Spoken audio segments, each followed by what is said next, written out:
삼손의 결혼으로부터 시작되어서 진행되었던 하나의 긴 에피소드가 맞춰지고요. 오늘 두 번째 에피소드가 기록되어 있는 것이 사사기 16장입니다. 그리고 또 삼손에 관한 이제 마지막 기록에 해당하기도 합니다. 두 번째 에피소드는 삼손과 드릴라라고 하는 이미 우리에게 너무나 유명한 스토리가 기록이 되어져 있는 부분인데요. 이 두 번째 에피소드에서 먼저 등장하는 여인은 그러니까 두 여인이 등장을 하거든요. 드릴라만 등장하는 것이 아니라 한 기생이 또 등장을 하게 되어집니다. 그래서 먼저 이 한 기생과 삼손에 관한 이야기가 진행이 되게 되어지는데, 삼손이 왜 이 기생을 찾아갔는지 그리고 그와 함께 했는지에 대해서는 성경은 뭐 평가를 내리거나 또 이유를 설명해주고 있지는 않습니다. 그런데 삼손이 이 기생을 만난 지역이 가사라고 하는 지역이었고, 그곳에 있었던 블레셋 사람들이 삼손이 그들의 지역에 온 것을 알고 이제 죽이려 했다라고 하는 것이 이 에피소드에 있어서 조금 더 중요한 부분이 되는 것 같습니다. 그래서 자신을 죽이려고 했던 것을 알았기 때문으로 좀 보이는데요. 삼손은 밤에, 그러니까 새벽에 죽이려고 했었는데, 삼손은 밤중에 일어나서 성 문짝들, 그 성의 문짝들과 문설주 그리고 문빗장이라고 하는 이 것들을 전부 다 빼어서, 아마도 땅속 깊이 박혀 있었을 것이라고 보통 해석을 하는데요. 그것을 모두 빼어서 어깨에 짊어지고 헤브론 앞산으로 이제 올라갑니다. 그러니까 일반적인 사람들이 할 수 있는 어떤 그런 방식이 아니라 굉장히 강력한 힘을 갖고 있었던 한 사람이 그의 힘을 보여주는 방식으로 이 일을 하게 되는 것이죠. 그러니까 이것을 하나의 퍼포먼스로 좀 보게 되어지는데요. 이 두 번째 에피소드에서 첫 번째 여인이었던 이 기생과의 만남에 관한 기록 속에서 이 1절부터 3절까지의 내용은 어떤 다른 어떤 윤리적인 평가라든가 이런 것들을 내리고 있지는 않고, 기본적으로는 이 삼손의 힘이 어떠했는가라고 하는 것을 보여주는 것에 보다 더 좀 무게감이 좀 실려 있는 것처럼 보입니다. 그래서 그 힘에 아마도 압도당한 사람들이 삼손을 죽이려고 했다가 감히 어찌하지 못한 것으로 해석하는 것이 가장 자연스러워 보인다라고 하는 것이죠. 이게 이제 첫 번째 여인에 관한 내용입니다. 첫 번째 여인은 삼손의 힘이 우리가 생각하는 것과는 전혀, 그러니까 상상할 수 없는 그런 힘을 갖고 있었던 한 사람. 그래서 그를 죽이려 했던 그 성의 사람들이 감히 삼손을 해하지 못했다라는 것으로 1절부터 3절까지는 좀 이해해 보시면 좋을 것 같고요. 그리고 이어지는 이제 두 번째 여인에 관한 기록이 4절부터 진행이 되는데, 이 여인이 바로 드릴라입니다. 기본적으로 이 여인과의 만남은 사랑이라고 이야기는 하고 있습니다. 삼손이 그 여인을 사랑했다라고 하는 것이 이제 4절의 기록이고요. 그런데 마찬가지로 드릴라라고 하는 여인과 함께할 때 그 주변에 있었던 블레셋 사람들은 삼손을 해하기 위해서 이 삼손이 갖고 있었던 그 힘의 근원이 도대체 무엇인가라고 하는 것을 드릴라를 통해서 좀 알아내려고 하는 시도를 하게 되어지죠. 삼손의 아내 때는 뭔가 좀 아내를 협박을 했었다면, 이번에는 은 1,100개씩이라고 하는 어떤 물질적 보상을 이야기하면서 드릴라를 이제 회유하기 시작하는 장면이 기록이 되어져 있습니다. 그리고 드릴라는 이제 거기에 좀 넘어가서 삼손에게 도대체 당신의 힘의 근원이 어디서 나오는지, 어떻게 하면 당신을 결박할 수 있는지, 뭐 이런 것들에 관한 질문을 던지기 시작을 하고요. 첫 번째 삼손이 이 드릴라에게 주었던 답변이 기록이 되어지는데, 7절에 보시게 되면 마르지 아니하는 새 활줄 7을 가지고 자신을 결박하게 되어지면 자신이 이제 힘을 쓸 수 없다라고 이야기를 하죠. 그렇게 했지만 그러나 삼손의 힘을 제압하지 못합니다.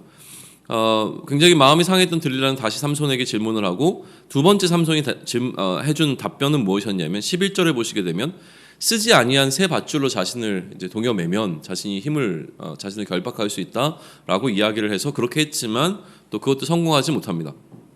이제 다시 또 드릴라가 삼손에게 굉장히 강력하게 이야기하죠. 왜 나를 이제 희롱하면서 이렇게 거짓말을 하느냐라고 했더니 삼손이 다시 준 답변이 무엇이었냐면 13절에 보게 되면 머리털 7가닥을 배틀의 날실에 섞어서 같이 짜게 되어지면 자신은 이제 힘을 쓸 수 없다라는 이야기를 하죠. 그래서 그렇게 했지만 이것 역시도 뭐 유효하지 않습니다.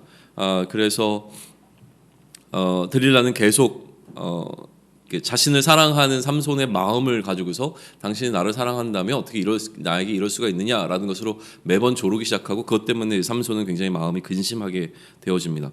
그래서 17절에 가게 되면 삼손이 드디어 진심을 드러냈다고 하는데 자신의 힘의 근원에 가서 이렇게 설명하죠. 그에게 이르되 내 머리 위에는 삭도를 대지 아니하였나니 이는 내가 모태에서부터 하나님의 나시린이 되었음이라. 만일 내 머리가 밀리면 내 힘이 내게서 떠나고 나는 약해져서 다른 사람과 같으리라 하니라 라고 하는 그 이야기를 하게 되어집니다. 그랬더니 이제 들릴라가 이것을 가지고 이 블레셋 사람들과 함께 뜻을 같이 해서 삼손을 결박하게 되어지는 것이죠.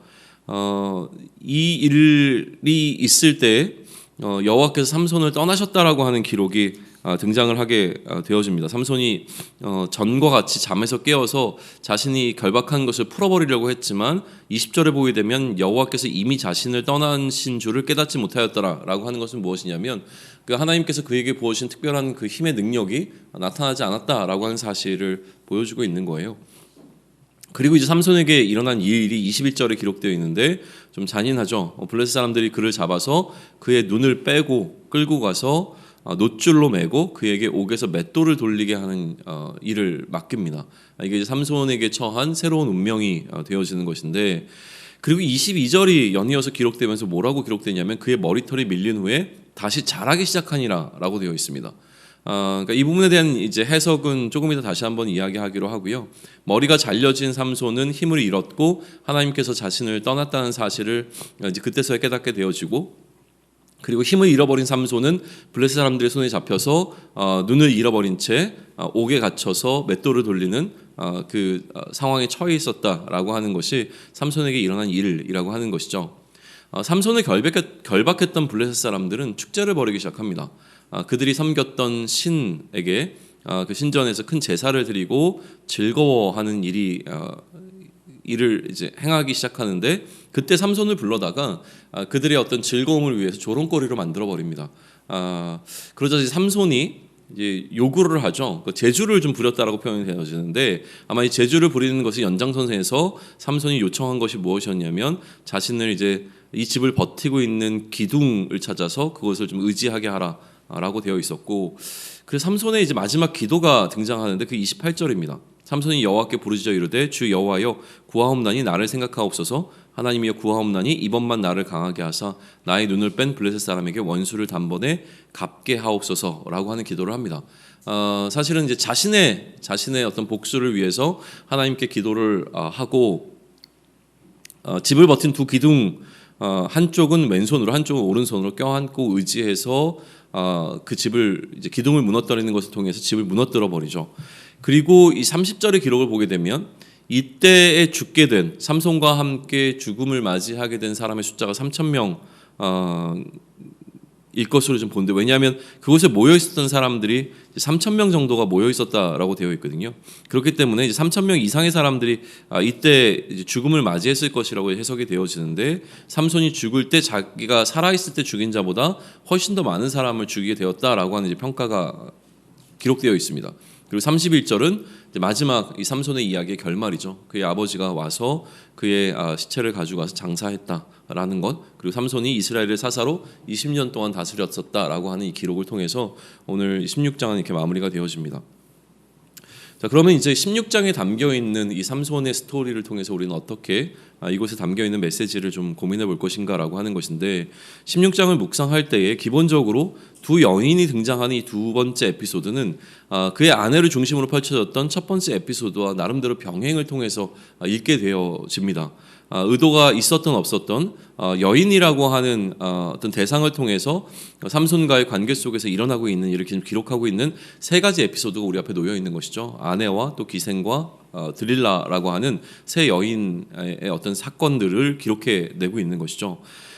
아내를 만났을 때는 하나님으로부터 분명한 의도가 삼손에게 있었던 것으로 기록이 되어집니다. 뭐라고 얘기가 되냐면 블레셋을 칠 명분을 얻기 위해서, 그러니까 틈을 엿보아 블레셋을 치기 위해서 삼손이 이방 여인과 결혼하려고 했다라고 하는 그 의도가 분명하게 좀 기록이 되어 있지만, 반면에 이 16장의 경우에는 그러한 어떤 부분에 대한 기록이 등장하지 않습니다. 그러다 보니까 두 가지로 해석이 가능합니다. 첫 번째는 뭐냐면 아내를 만났을 때 하나님께서 그러한 의도를 주셨으니 지금 이 16장에서 삼손이 기생을 만나거나 들릴라를 만났을 때도 하나님으로부터 그러한 어떤 명령을 받았기 때문에 그 일을 했을 것이라고 동일하게 해석할 수 있는 한 가지 여지가 있고요. 다른 한편은 뭐냐면 그렇게 해석하지 않는 건데 일반적으로 이 두 번째가 훨씬 더 좀 무게가 실려 있는 것은 사실인 것 같습니다. 하나님의 지시가 오히려 없었기 때문에 이 16장에서 일어나고 있는 일들은 하나님의 지시와 상관없이 삼손이 단독으로 행한 어떤 잘못된 행동으로 해석하고자 하는 쪽이 또 다른 해석의 한편이 되어집니다. 아울러서 16장에 보게 되면 하나님의 영이 삼손에게 한 번도 등장하지 않습니다. 그 이전에 있었던 삼손의 어떤 그 여정들, 삶의 여정들을 보게 되면 중요한 시점마다 하나님의 영이 삼손에게 임했던 것이 기록이 나오는데 16장에는 하나님의 영이 삼손과 함께 했다라고 하는 기록이 전혀 등장하지 않는다는 사실 때문에 대부분은 이 삼손의 이 두 번째 에피소드에 해당하는 이 16장을 굉장히 좀 부정적으로 보려고 하는 것이 일반적인 해석입니다. 그런데 그렇게 만약에 보게 되어지면 삼손이 어떻게 평가가 되어지냐면 자신의 욕망을 제어하지 못한 사람으로 평가가 되어지죠. 자신의 욕망 때문에 이 한 기생과 또 드릴라를 사랑할 수밖에 없었던 이 삼손이라고 하는 삼손의 연약함을 드러내는 쪽으로 해석이 가능해지고 또 나시린이라고 하는 나시린이 지켜야만 하는 어떤 그 규정들을 지키지 못하고 자신의 머리에 삭도를 대면 안 되는데 여인의 꾀임에 넘어가서 머리에 삭도를 대어버린 삼손으로 해석이 또 되어지는 것이죠. 그래서 하나님의 영이 그 결과로 삼손으로부터 떠나셨고 하나님의 영이 떠나자 힘을 잃어버려서 아무것도 할 수 없는 무기력한 일반적인 어떤 사람이 되어버린 삼손에 관한 이야기로 이제 해석이 되어집니다. 그러다 보니까 좀 권성징악적으로 주일학교 시절에 잘 사용되는 것이 그렇게 사용되기 굉장히 좋은 본문이 이 삼손에 관한 이야기입니다. 하나님을 향해서 우리가 온전함을 나타내고 있을 때는 하나님으로부터 힘을 얻다가 자신의 마음껏 할 때는 힘을 잃어버리게 된 어떤 이런 이야기. 그리고 나중에 하나님께 간구했더니 하나님께서 힘을 다시 주셔서 모든 이 원수를 멸할 수 있었던 이 이야기는 전형적인 어떤 윤리적 접근이 가능한 그런 본문이기도 합니다. 그런데 이런 한번 생각을 해보시죠. 단순히 삼손이 머리털 때문에 힘이 생기고 머리털 때문에 힘이 없어졌다라고 얘기하게 되면 굉장히 좀 낮은 차원에서 접근하는 이야기처럼 보입니다. 힘의 근원은 머리카락에 있는 것이 분명히 아니기 때문이죠. 그러니까 하나님의 영이 그에게 계시기 때문인데 이 머리카락이 다시 자라났다라고 하는 이 표현 때문에 머리카락 자체에 어떤 힘이 근원이 있는 것처럼 느껴지게 해석되는 것이 뭐 일반적이긴 합니다. 그러나 좀 고민을 해봐야 될 것 같아요. 삼손의 하나님을 향한 신앙이 사실은 자신의 어떤 교만으로 인해서 좀 변질되어졌다가 다시 그 하나님을 향한 신앙을 회복하는 과정이 머리를 잘려버린 것과 또 머리카락이 다시 자라는 것으로 표현되어진 것으로 해석하는 것이 훨씬 더 저는 자연스럽다고 생각을 합니다. 그러니까 머리카락의 길이가 짧아지고 길어지는 것이라고 하는 것을 넘어서서 그 안에는 기본적으로 이것이 보여주는 것은 무엇이냐면 삼손이 하나님을 향한 신앙이 어떠했는가라고 하는 것을 보여주는 어떤 현상적 지표로서의 어떤 머리카락을 사용하면 좋을 것 같고요. 왜 이렇게 해석을 해야 되냐면 우리는 지금 삼손이라고 하는 이 한 사람에 관한 스토리를 지금 살펴보면서 어디에 주목했냐면 그가 출생할 때부터 하나님께로부터 이스라엘을 구원하기 위한 어떤 구원자의 사명을 받고 태어난 자라고 하는 사실에서부터 삼손의 스토리가 출발한다라고 하는 것을 좀 놓치지 않았으면 좋겠습니다. 그러다 보니 삼손은 계속 그의 사명이 구원자라고 하는 것에 있어서는 명확했던 것이 분명해 보이고요. 그 일을 위하여서 이방 여인과 결혼하려고 했던 것이 삼손이었던 것이죠. 이게 첫 번째 에피소드였고 그 일을 통해서 삼손은 결국 그 구원을 이뤄냅니다. 자, 그런 두 번째 에피소드를 기록할 때 삼손이 어떠한 자였는가를 기록하는 것이 아니라 이 삼손이 구원자로서 어떠한 일을 했는가라고 하는 것을 기록할 때 마지막 평가를 통해서 보았지만 그가 살아있을 때 구원자로서 했던 역할보다 그가 죽을 때 했던 구원자로서의 역할이 훨씬 더 크다라고 하는 것을 보여주기 위한 어떤 에피소드가 지금 등장하고 있는 것이거든요. 그러다 보니 간절한 기도를 통해서 마지막 기회를 얻은 삼손이 자신을 희생해서 구원자로서의 그의 마지막 사명을 이렇게 감당했다라고 하는 것으로 이 16장의 내용을 좀 살펴봐야 하거든요. 그러니까 결론적으로 보게 되면 가장 성공적인 에피소드가 되어지는 것이 이 마지막 삼손의 그의 삶의 여정 가운데서 있었던 이 사건이라고 하는 거예요. 과정적으로 보았을 때는 삼손에게 물론 보여지는 잘못들이 좀 보이기는 합니다. 그렇지만 자세히 또 그 과정을 살펴보게 되어지면 그가 스스로 자신의 머리에 삭도를 댄 것은 아니잖아요. 자신이 스스로 한 것이 아니라 드릴라의 유혹에 넘어가서 그 나실의 성약에 관한 것만 이야기를 해줬는데 그러나 머리가 잘리게 된 것이죠.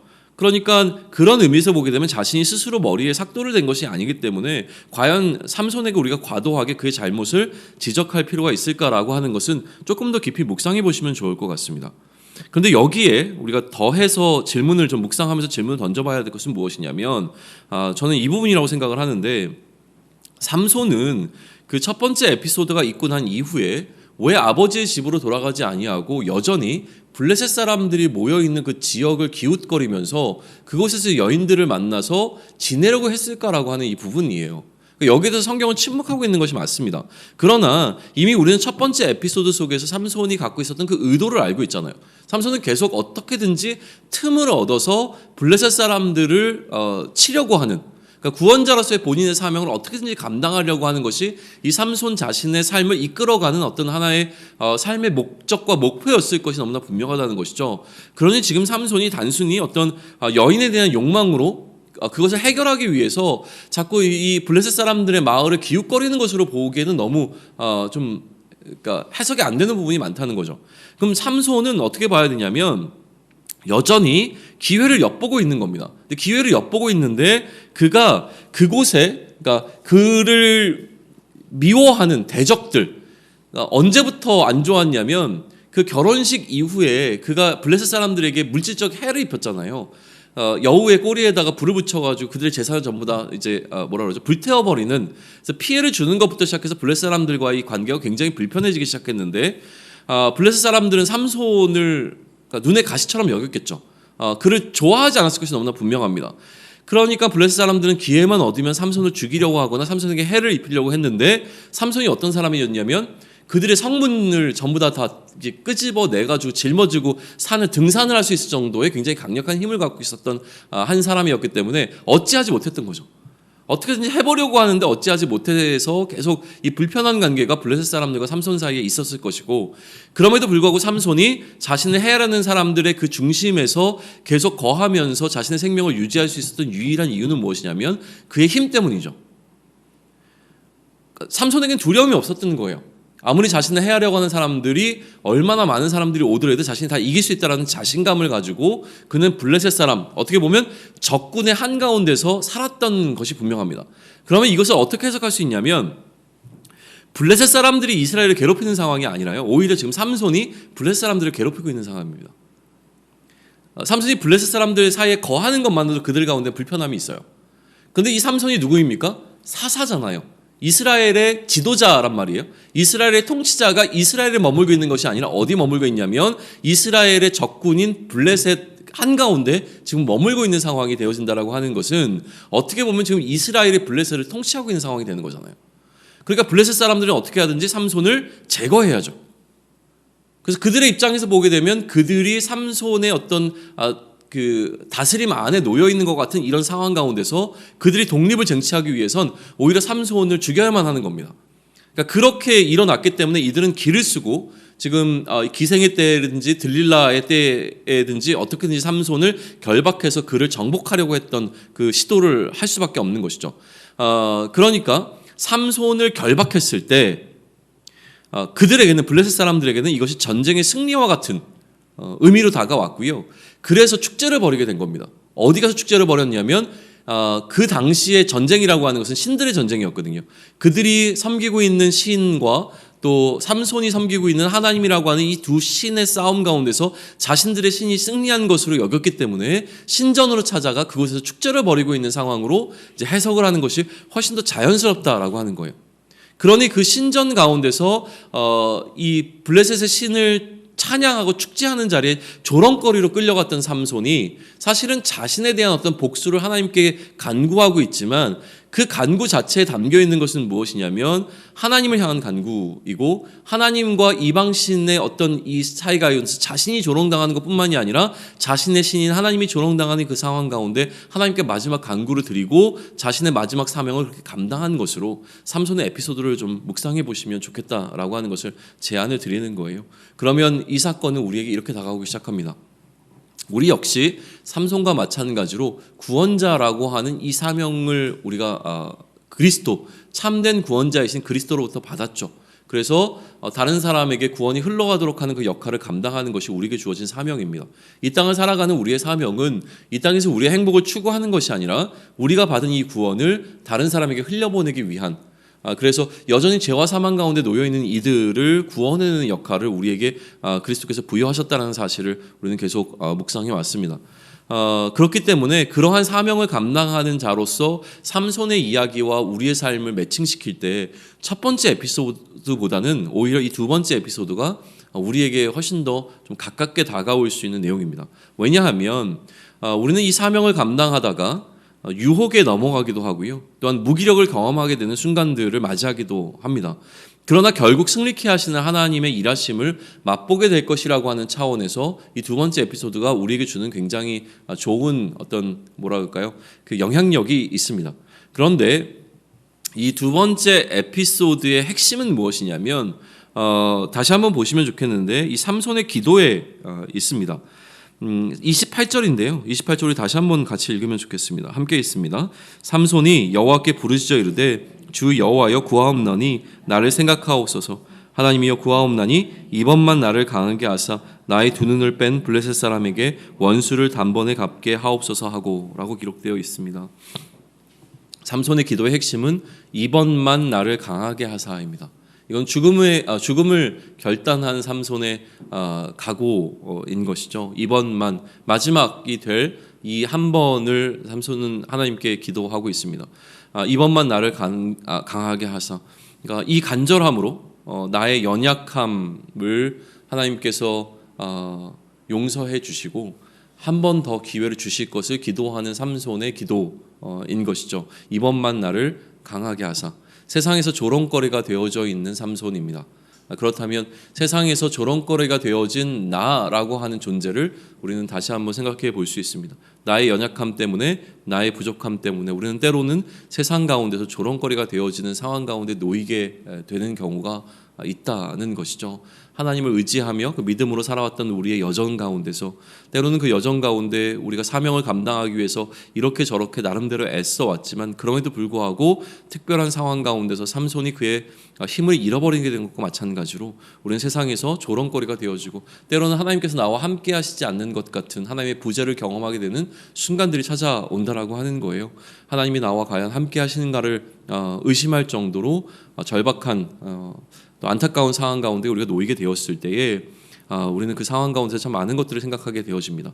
그러나 그때 우리에게 삼손의 기도가 찾아오기를 소망합니다.